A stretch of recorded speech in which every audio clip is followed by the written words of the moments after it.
Bom dia, meus queridos. Estamos começando hoje uma nova série, a série bíblica das Cartas de João. Terminamos a série de espiritualidade e a série das parábolas de Jesus. Elas continuam ainda no canal, na playlist. Então, é só clicar, em vez de estar assim do lado do vídeo, tem playlist. Clica na playlist e entra na playlist de espiritualidade ou na playlist das parábolas, que vocês vão encontrar todos os vídeos das aulas e as apostilas ainda continuam à venda. Não esqueçam de ir no canal, dar o seu like, conversar com a professora, que eu adoro esse feedback, entra nas redes sociais, isso é muito importante.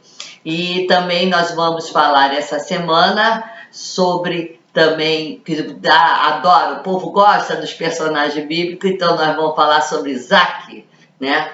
Então vamos agora dar início às cartas de João.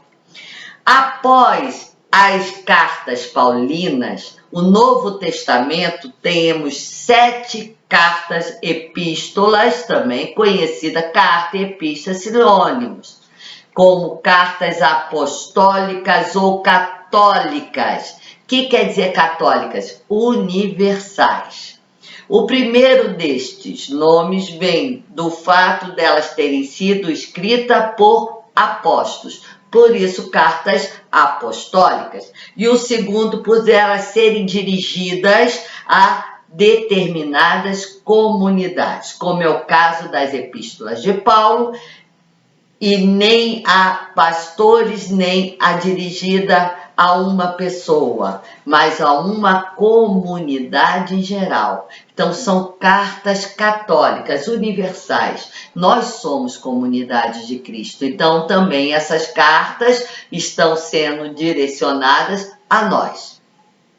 As cartas de João são datadas do final do século I, dirigem às comunidades cristãs da Ásia Menor que passavam por uma séria crise devido às tendências da gnose. Então, elas são ligadas à heresia gnósticas, que fazia uma interpretação espiritualista do Evangelho.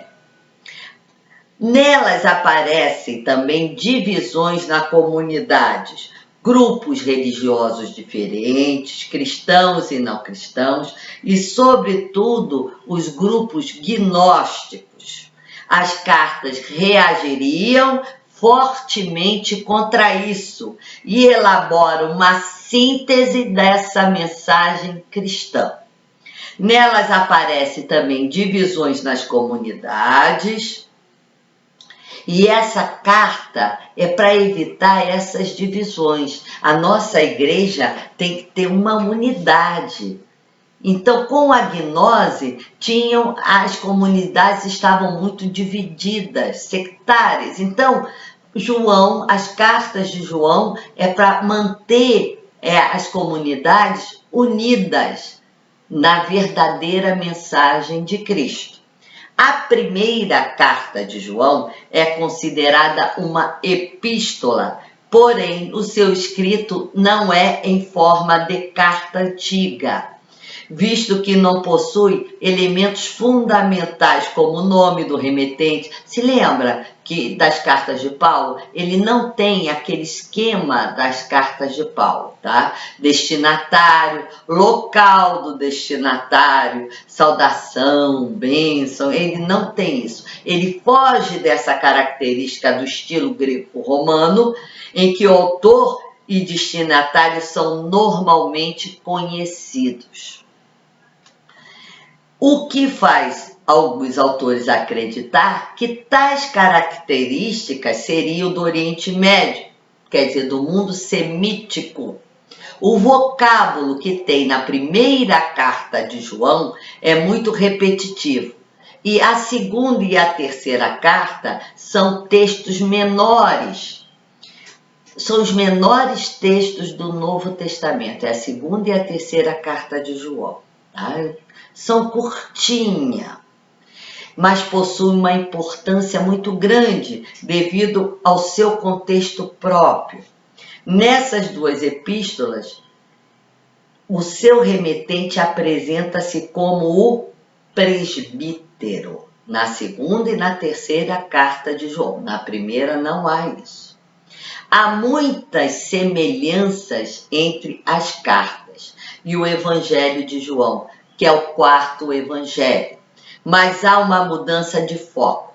Os judeus, que eram adversários principais do quarto evangelho, estão ausentes tanto na primeira, na segunda e na terceira carta. E a atenção vai estar concentrada nos enganadores. Quem são os enganadores? Que ele vai chamar de anticristo. São aquelas pessoas que têm uma formação gnóstica, que vão querer separar a comunidade. Vamos agora entender alguns temas comuns entre essas cartas, essas semelhanças. Vejamos alguns traços do discurso de despedida de Jesus no Evangelho de João, também presente na primeira carta. Então, quais são as semelhanças do quarto evangelho com a primeira carta de João? O Pai ama aquele que crê. João 14, 21 e 1 João 4, 16. Então, são semelhanças. Então, eu encontro no quarto evangelho e vou encontrar também na primeira carta de João. Permanecer em Deus. Está lá em João 15, 4 e vai estar em 1 João 3, 24. O dom do Espírito. Está lá em João 14, 16, 17. Vai estar em 1 João 4, 13. O testemunho do Espírito, que é a verdade. Está lá em João 15, em 1 João 5. O perdão dos pecados, João 15, 1 João 1. A justiça, João 16, 1 João 2. A vida eterna, João 17, 1 de João 5. Amar a Deus, isso é muito lindo, é cumprir o mandamento. Cumprir os mandamentos é amar a Deus. João 15, 10 e 1 João 5, 2. O mundo não conheceu a Deus. João 16 e 1 João 3. E rejeitar o comportamento do mundo. Se eu amo a Deus, eu rejeito o pecado, eu me configuro a Cristo.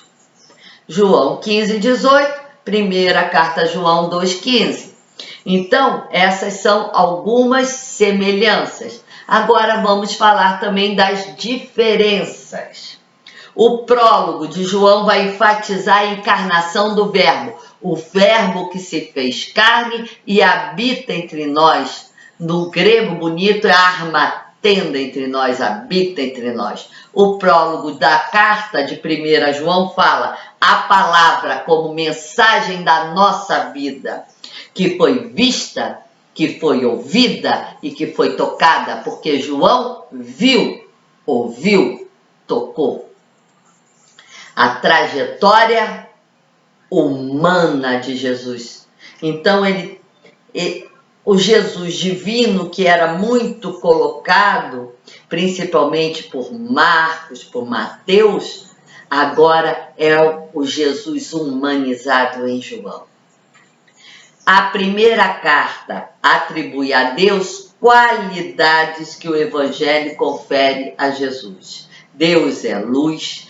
Deus dá o mandamento do amor fraternal. Está na primeira carta de João, na segunda carta de João e em João 13.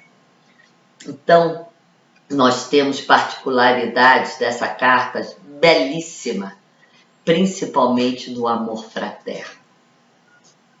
Não aparece o termo paráclito, mas sempre espírito. Em primeira carta a João 2:1, Jesus é o Paráclito. As igrejas da Ásia Menor lá no finalzinho do século I. Vamos entender um pouquinho desse contexto. O Apocalipse vai ser dirigido às 7 igrejas da Ásia. São 7 comunidades cristãs dessa província da Ásia Menor, cuja metrópole vai ser Éfeso, que é uma cidade grande, né? Por causa do número 7, que indica a plenitude e do caráter simbólico da linguagem do livro, supõe-se que seja dirigido também a toda a igreja. Então, a palavra que está dirigida em Apocalipse a 7, como esse número é muito simbólico como perfeição, então deve ser entendida como sendo uma palavra dirigida a toda a comunidade em qualquer tempo. São todas aquelas situadas nessa mesma província. Então a gente vai entender que essas cartas estão numa mesma localidade da Ásia Menor, uma província da Ásia Menor. Local da comunidade joanina. Obviamente, quando essas cartas, no final do século I, a maioria dos apóstolos já estão mortos e passam a ter escolas que vão ensinar o que os apóstolos deixaram. Então, isso a gente fala que é comunidade de João, comunidade de Mateus, comunidade de Lucas, comunidade de Paulo, que vai seguir os ensinamentos dos apóstolos, dos evangelistas. A origem da comunidade joanina situa-se na Palestina. Amora, tendo seu próprio discípulo amado, seguido o movimento de João Batista. Como é que eu sei isso? Que está lá no 4º Evangelho, João 35. 1:35 até o versículo 51, ele vai falar sobre isso, que consideramos fundador da comunidade joanina.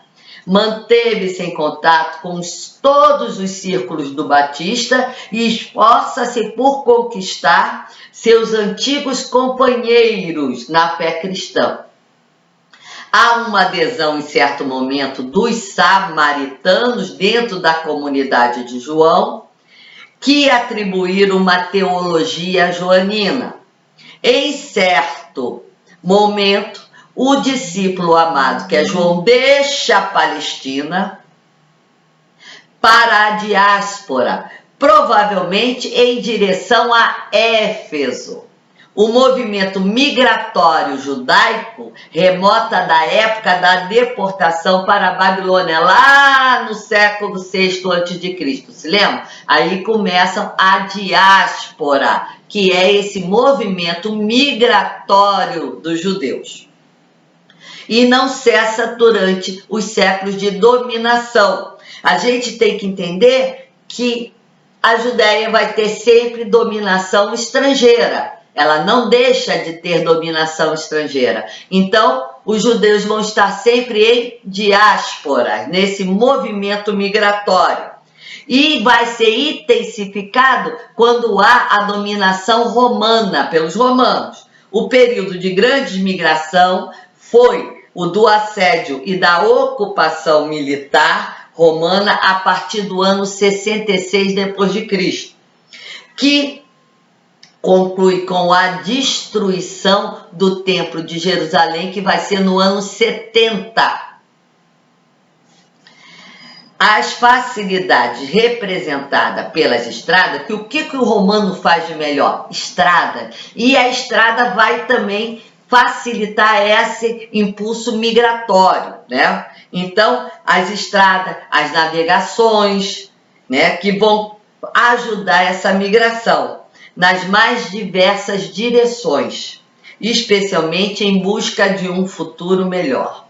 Eusébio, grande historiador da época antiga, vai dizer: também atesta a fuga dos cristãos de Jerusalém para Pela, no momento da Guerra Judaica de 66 até o ano 70 depois de Cristo.